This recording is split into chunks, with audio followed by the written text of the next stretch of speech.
Enzyme Kinetics for CHEM336.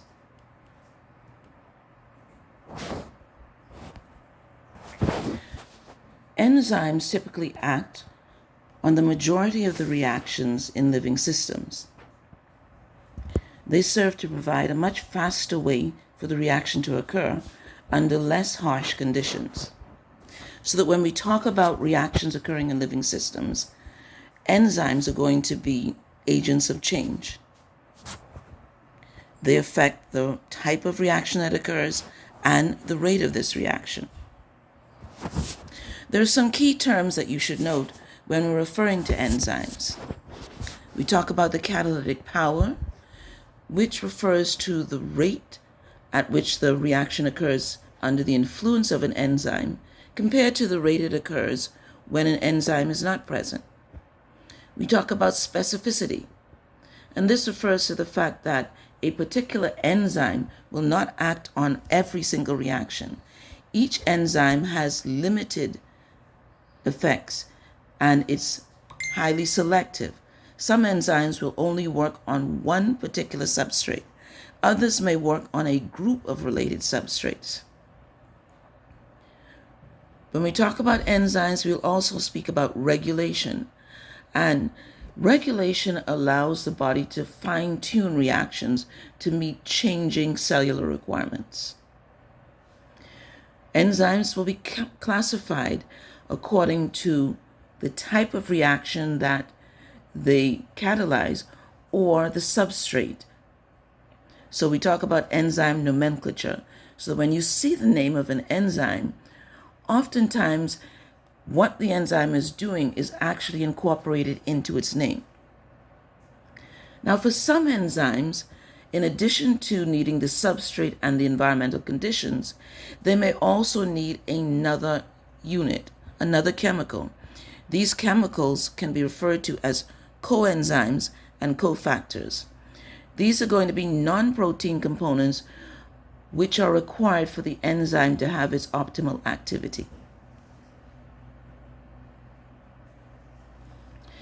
If we take a look at a sample enzyme, urease hydrolyzes the reaction which converts ammonia and carbonate.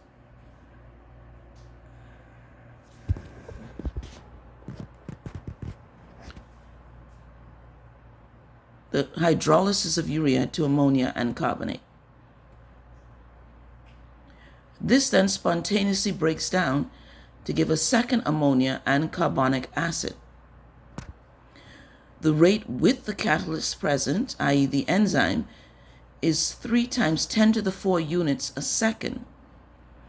Without the enzyme, it's going to be 3 times 10 to the minus 10 per second. This represents a change or an increase in rate of 1 times 10 to the 14. In other words, with the enzyme present, it is well over 1 million times faster than without the enzyme being present. When we talk about specificity, the enzymes interact with their specific substrate in preference to other molecules. This means that even though you can have many different compounds present in a reactive mixture, the enzyme is going to interact selectively with the substrate that it's supposed to be working on. When enzymes act, you'll find that we get very high yields. This is in contrast to reactions that you would have met in organic chemistry, where sometimes you are hard-pressed to get even a 10% yield. So how do enzymes interact with substrates to give specificity? There is a fit. So if you can imagine a lock and key type of approach, you can have a key. That key isn't going to fit every single lock. It's going to fit into a specific lock or group of locks. So we talk about specificity being controlled by structure, the fit between the enzyme and its substrate. In Chem 225 or 227, you would have met reaction kinetics, and that really involves the study of reaction rates. We can talk about the velocity or the speed at which a reaction occurs. We can talk about affinity in terms of how well the enzyme is going to bind with the substrate, or in some cases, if it is present, an inhibitor.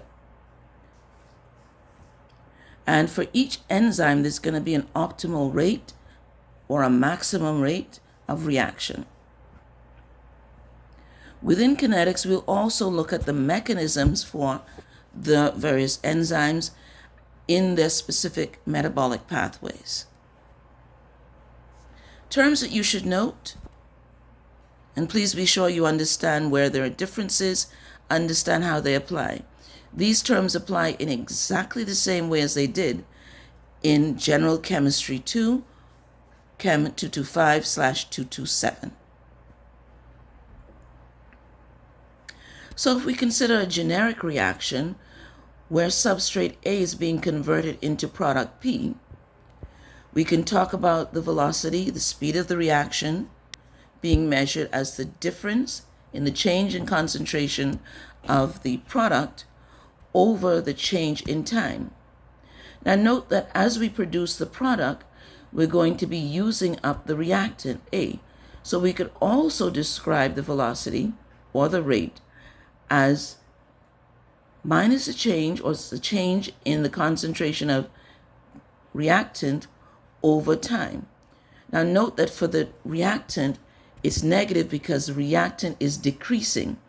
For the product, it's going to be positive because the product is increasing as the reaction proceeds. We can then take this information and we can express it so that the velocity equals K, a constant, times the concentration of A. So the rate of the reaction is proportional to the concentration of A. Think about it. How does that make sense? That if you have a lot of the reaction present, you'll have the reaction going at one rate, whereas if you only have a little bit of it present, you'll have it going at a different rate. If we consider an elementary reaction where A, the reactant, is going to P, the product, and it's a first order reaction, we can describe that as unimolecular. We have one unit taking part in the key reaction. If we have a bimolecular reaction, then it means that in the key portion of the reaction, the rate determining step, there must be 2 units involved. In this case, if B is the second unit, we can say velocity equals a constant times the concentration of A, reactant A, and the concentration of reactant B. Now note that the kinetics can only give you information about the reaction. It cannot prove the reaction mechanism. That is shown by experimentation.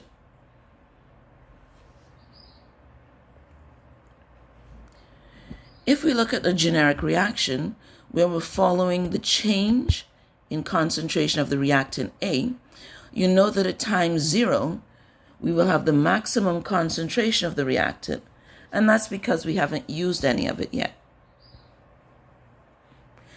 As time proceeds, notice that the concentration of the reactant decreases, and this is because we're using it up. At a certain point, we would have used up half of the concentration of reactant. The time it takes to get to this halfway mark is referred to as T1/2.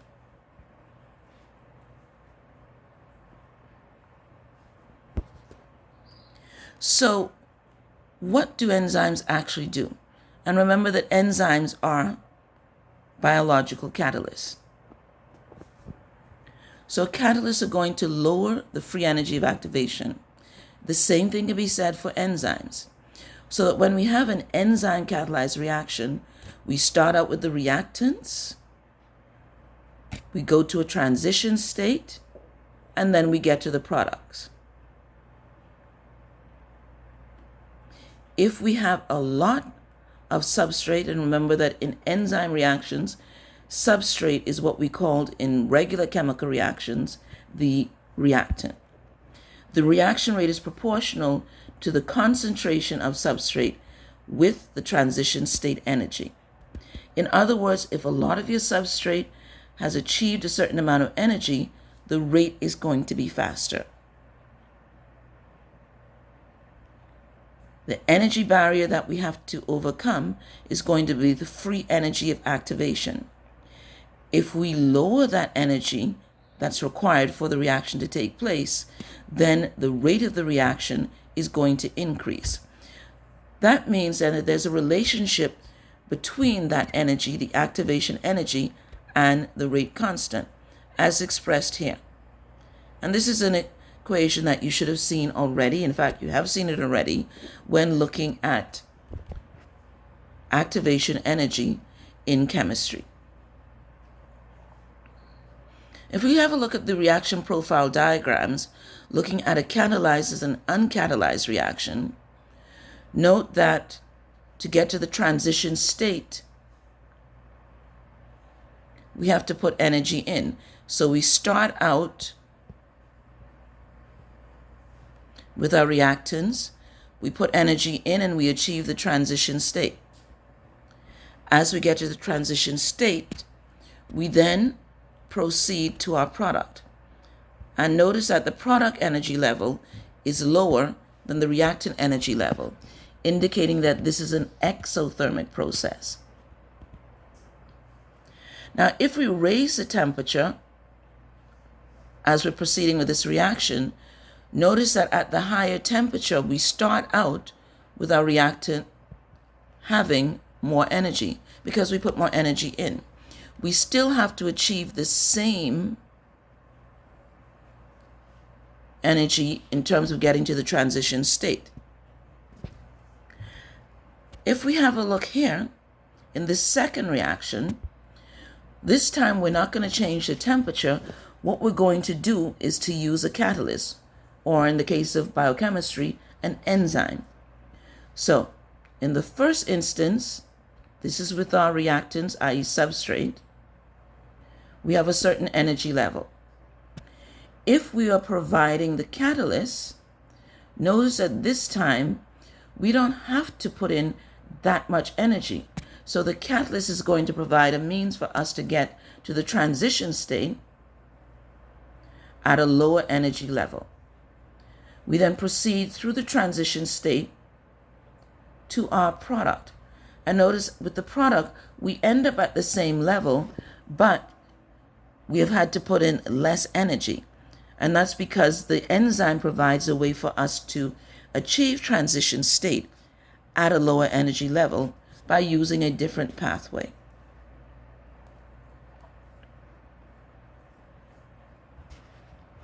Be sure to read up and understand the difference between these two factors and what it means in terms of rates of reaction. So when we talk about enzyme catalyzed reactions, a number of things to note. When we talk about the reactions, in several cases we'll find that it's a first order reaction, which means that you'll see a straight line when plotted.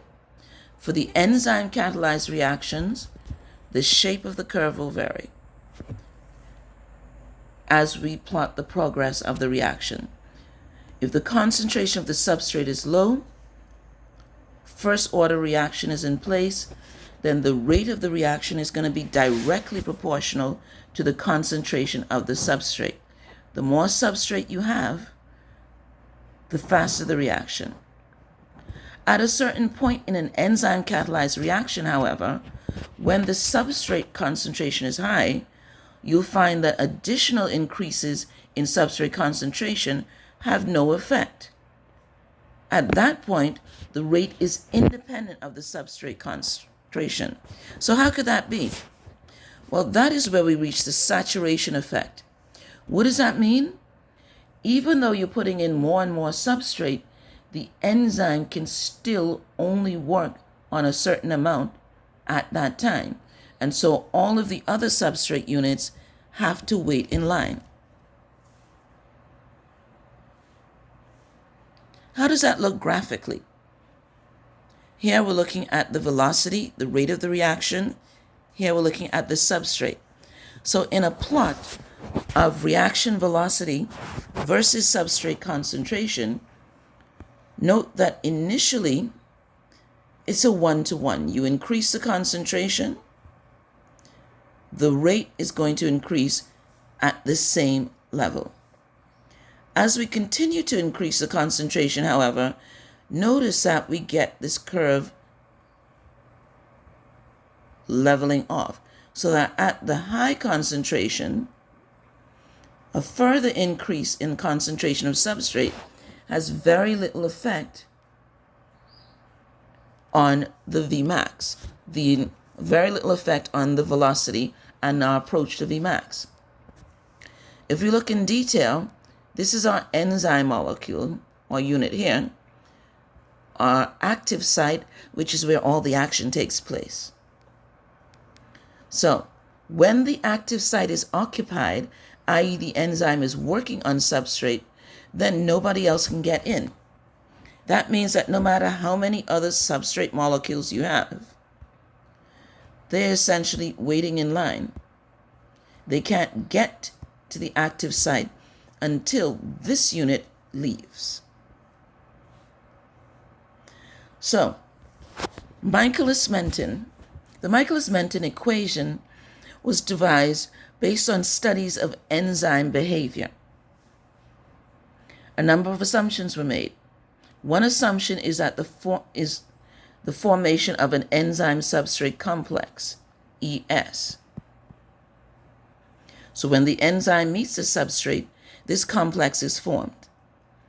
There is also the assumption that the complex is in rapid equilibrium with free enzyme. So you have the enzyme plus the substrate forming enzyme substrate complex, which, depending on what's happening with the reaction, can break back down to give you enzyme and substrate. Now, the Michaelis-Menten equation assumes that the breakdown of enzyme substrate to form products is slower than the formation of the enzyme substrate complex, and that breakdown of the enzyme substrate complex to form enzyme and substrate. So, these are some of the assumptions of the Michaelis-Menten system.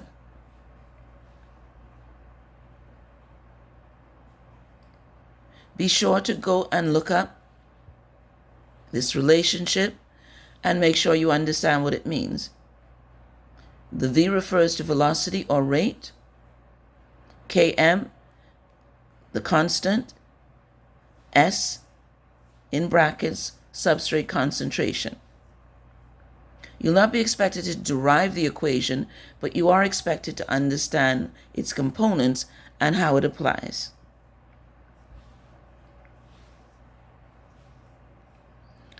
Now, a key point to note here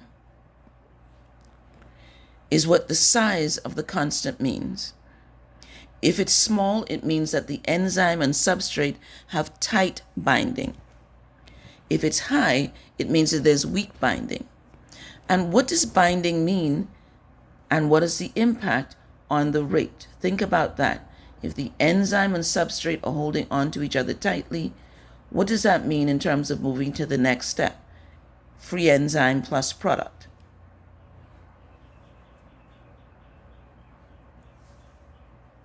Now, Vmax is a theoretical constant. You never actually achieve the full maximum velocity. Think about why it is that you can't do that. If we were going to do that, then all of the enzyme molecules would have to be tightly bound with the substrate. But recall that at some point, substrate becomes product. And just before that product leaves, that site is occupied but not available to substrate.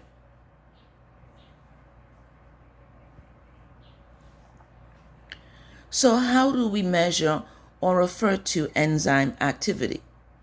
Kcat is the turnover number. It's a number of substrate units that are being converted to product per molecule or unit of enzyme per second when the enzyme is saturated with substrate. So we provided enough substrate for the enzyme to be saturated. At that point, we can only produce product at a fixed rate so that the substrate is being converted to the product and then it's being released. When we have maximum occupancy, we can then look at that and determine kcat, the catalytic activity.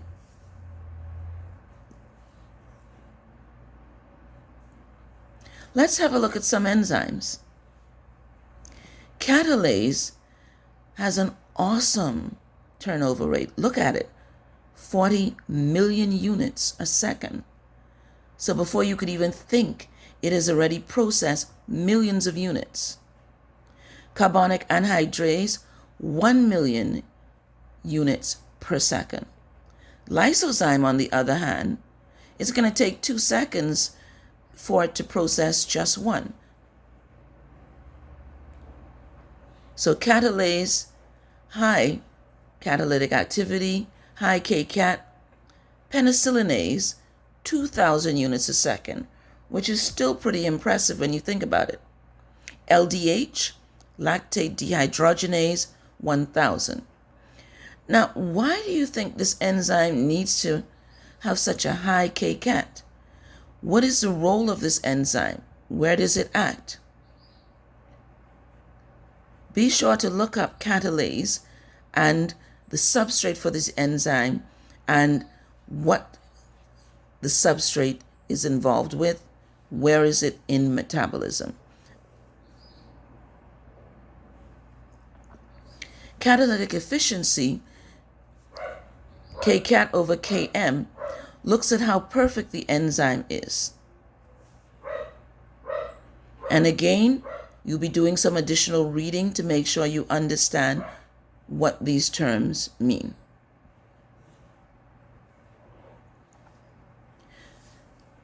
Now, Michaelis-Menten, that involved quite a bit of information, quite a bit of analysis on looking at enzyme activity and grafting it and making predictions. The Lineweaver-Burke equation is a step up in terms of looking at what's happening and being able to categorize enzyme activity. The Lineweaver-Burke equation takes the reciprocal of this. And when we rearrange this information, we get this. And so this is a plot of 1 over the velocity versus 1 over substrate concentration. And by transforming the equation in that way, we get a straight line.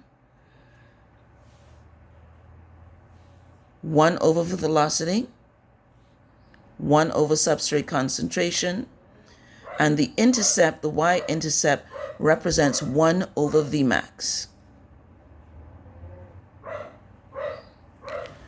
There was additional studies on reaction rates, on reaction kinetics, particularly with respect to enzymes, and the Haynes-Wolff equation looks at that or describes that. This is seen as the best equation. Why? Because it has a smaller and more consistent set of errors across the plot. And again, you won't be asked to derive it, but just to understand the development of understanding and description of enzyme behavior. Michaelis-Menten, Lineweaver-Burke, Haynes-Wolff.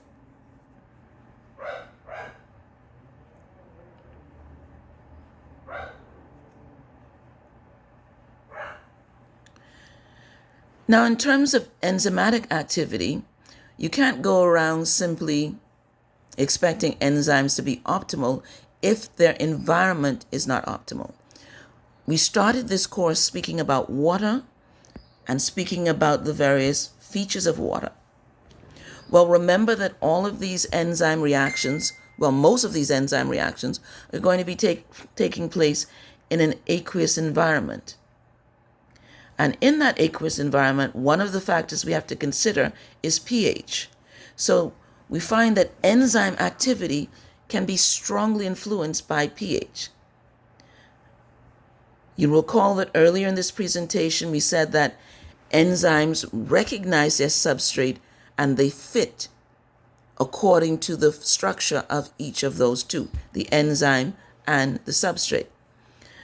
Now, this fit can be affected by pH. Enzymes, being made out of amino acids, have a variety of ionizable side chains, and these help to determine the secondary and tertiary structures. Anything that impacts the structure is going to impact the active site. If the active site no longer fits the substrate, then we are going to affect the ability of the enzyme to actually perform its function. So that we have enzymes being active over a limited range of pH. If we change the pH of the environment, we can cause changes in the structure of the enzyme, which then impact the activity of the enzyme.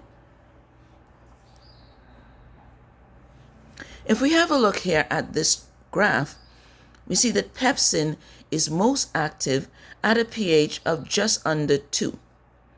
As we increase the pH, becoming more alkaline, the activity of pepsin rapidly drops, so that by the time we reach pH 6, pepsin is no longer active. Cholinesterase, on the other hand, is totally inactive at 2, but as we hit 4, we see a rapid rise in activity until we reach optimal pH of about 7. Where is that? Cholinesterase of about 7.34, thereabouts. Once we hit that pH and we move beyond it, notice that the cholinesterase maintains its activity, which means it's sensitive to highly acidic environment, but can function in an alkaline environment. If you have a look at these 4 lines representing enzyme activity, you should note that there's one enzyme that is not affected over a particular range, so that its pH sensitivity is low from pH 4 to pH 8. Which enzyme is that? Papain. If you have a look here, you see the optimum pH for a number of other enzymes. Pay particular note to fumarase, ribonuclease, and arginase. You're going to meet these again. And here's our friend catalase with such high catalytic activity. Enzymes are also impacted by temperature. So if we have an enzyme in a system and we freeze it, the activity is going to be low. As we increase the temperature, however, enzyme activity will increase. But if we continue to increase the activity, it declines again. So we see this sort of a shape. At low temperatures, low activity, we get to an increase where we get optimal activity, and then we get a decrease at the highest temperatures. 2 effects that occur when we apply an energy, i.e. heat, to enzyme reactions is that the rate will double for every 10 degrees as long as the enzyme is stable and active. At higher temperatures, however, enzyme structure breaks down because the protein tertiary and secondary structure becomes unstable and the enzyme is denatured. So whilst in a strictly chemical, non-living system, we could increase the temperature and keep increasing. In a living system, that increase in temperature has a limit. When we get beyond that, we then start to break down the actual molecule or unit that's responsible for catalyzing the reaction. This is one of the reasons why high fevers that are experienced in sickness can be so devastating. They actually impact us at the molecular level of reactions. And this graph shows or illustrates the impact of temperature change on enzyme activity. At low temperatures, low activity, which kind of makes sense because particles move less, which means they're less likely to collide with each other, frequency will be less as well as force will be less. As we increase the temperature, we get to optimal activity at that particular temperature. And then as we further increase the temperature, notice that activity drops rather rapidly. So, temperature and pH play an important role in enzyme activity. Thank you for watching. We will continue within the next presentation.